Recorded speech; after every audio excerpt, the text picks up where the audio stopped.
भारतीय अंतरिक्ष एजेंसी इसरो का कहना है कि कुंभ मेला इतना विशाल और भव्य होता है कि इसे अंतरिक्ष से भी देखा जा सकता है। लेकिन आपके मन में यह सवाल जरूर उठता होगा कि यह इतना विशाल और प्राचीन आयोजन आखिर शुरू कहां से हुआ और इसके पीछे का इतिहास क्या है। क्या इसका उल्लेख भारतीय वेदों, पुराणों और धर्म ग्रंथों में मिलता है या फिर इसके पीछे कोई और गहरी और रहस्यमयी कहानी छिपी है।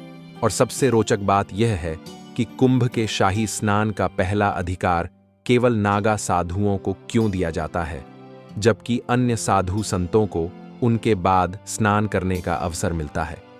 इस विशेष परंपरा के पीछे छिपा है एक अद्भुत इतिहास जो नागा साधुओं को इतना विशिष्ट और सम्माननीय बनाता है। महाकुंभ का आयोजन प्रयागराज के त्रिवेणी संगम पर होता है, जहां गंगा, यमुना और सरस्वती नदियों का संगम माना जाता है। लेकिन यहां केवल गंगा और यमुना ही दिखाई देती है। तो आखिर कलयुग में सरस्वती नदी अदृश्य क्यों हो गई? क्या यह केवल एक धार्मिक मान्यता है या इसके पीछे कोई गहराई से छिपा हुआ वैज्ञानिक रहस्य है? और प्रयागराज में स्थित अक्षयवट, जिसे अमर वृक्ष माना जाता है, जो सृष्टि के विकास और प्रलय का साक्षी रहा है, इसके पीछे का इतिहास और महत्व भी जानेंगे। 2025 के महाकुंभ में भारत के 13 प्रमुख अखाड़े हिस्सा लेने वाले हैं। जानेंगे कि अखाड़ों का इतिहास क्या है, उनका विशेष महत्व क्या है और इस बार किन्नर अखाड़े को शामिल करने के पीछे की वजह क्या है। इन सभी सवालों का जवाब और महाकुंभ के अनसुने रहस्यों की परतें इस कहानी में हम आपके सामने खोलेंगे। तो जुड़े रहिए हमारे साथ, क्योंकि यह केवल एक मेला नहीं बल्कि है आस्था, इतिहास और संस्कृति का संगम है। प्राचीन ग्रंथों में कुंभ मेले का स्पष्ट उल्लेख नहीं मिलता, फिर भी इसे भारत का सबसे बड़ा तीर्थ माना जाता है। यही नहीं, 2017 में इसे यूनेस्को ने मानवता की अमूर्त सांस्कृतिक विरासत की सूची में भी शामिल किया, जो इसकी ऐतिहासिक और सांस्कृतिक महत्व को दर्शाता है। कुंभ संस्कृत का ऐसा शब्द है जिसका अर्थ होता है कलश या गंगा। लेकिन सवाल उठता है कि अगर कुंभ केवल पानी का घड़ा है तो यह इतना बड़ा और विश्वविख्यात त्योहार कैसे बना? इस वीडियो में हम आपको महाकुंभ के आरंभ से लेकर आज तक की पूरी यात्रा के बारे में बताएंगे। कुंभ मेले के इतिहास को समझने के लिए हमें 2 प्रमुख पौराणिक कथाओं को जानना होगा, जो इस पर्व की गहराई और महत्व को उजागर करती है। महाकुंभ मेले की पहली कथा सांप और गरुड़ देव के बीच की है, जो ऋषि कश्यप और उनकी 2 पत्नियां कद्रू और विनता से जुड़ी हुई है। कद्रू और विनता जो आपस में बहनें थीं और ऋषि कश्यप की पत्नियां भी थीं।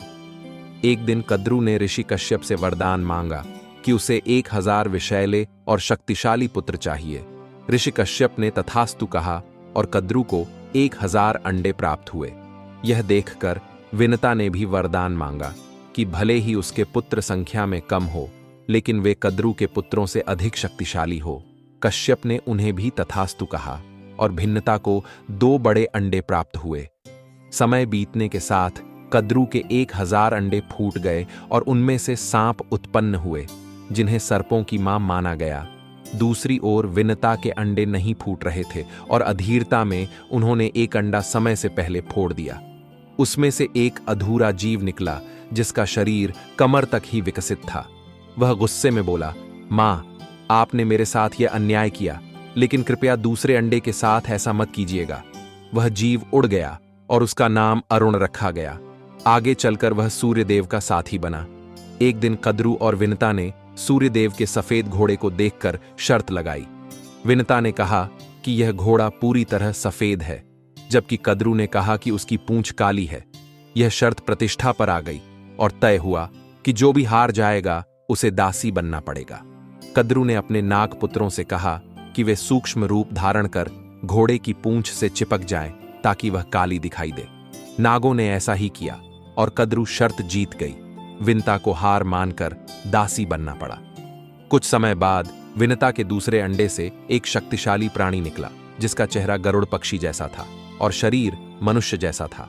उसका नाम गरुड़ रखा गया।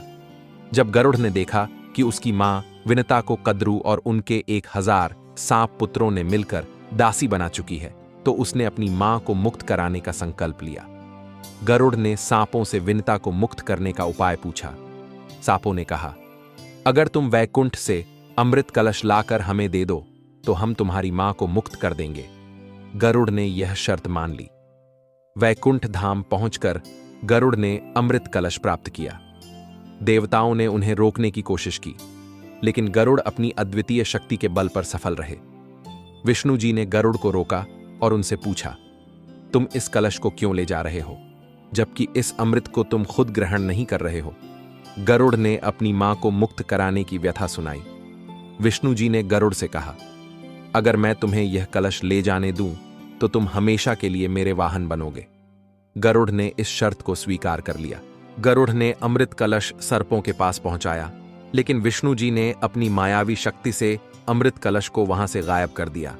गरुड़ ने अपनी मां को दासत्व से मुक्त कराया। इस यात्रा के दौरान गरुड़ पर इंद्र ने कई बार हमला किया, लेकिन वे असफल रहे। अमृत कलश से अमृत की कुछ बूंदें हरिद्वार, प्रयागराज, उज्जैन और नासिक पर गिरी। यही कारण है कि इन 4 पवित्र स्थलों पर कुंभ मेले का आयोजन होता है। लेकिन आगे बढ़ने से पहले इस वीडियो को एक लाइक करके चैनल को सब्सक्राइब जरूर कर लीजिए, क्योंकि यह आपके लिए 1 सेकंड का काम है, लेकिन इससे हमारी काफी बड़ी मदद होती है।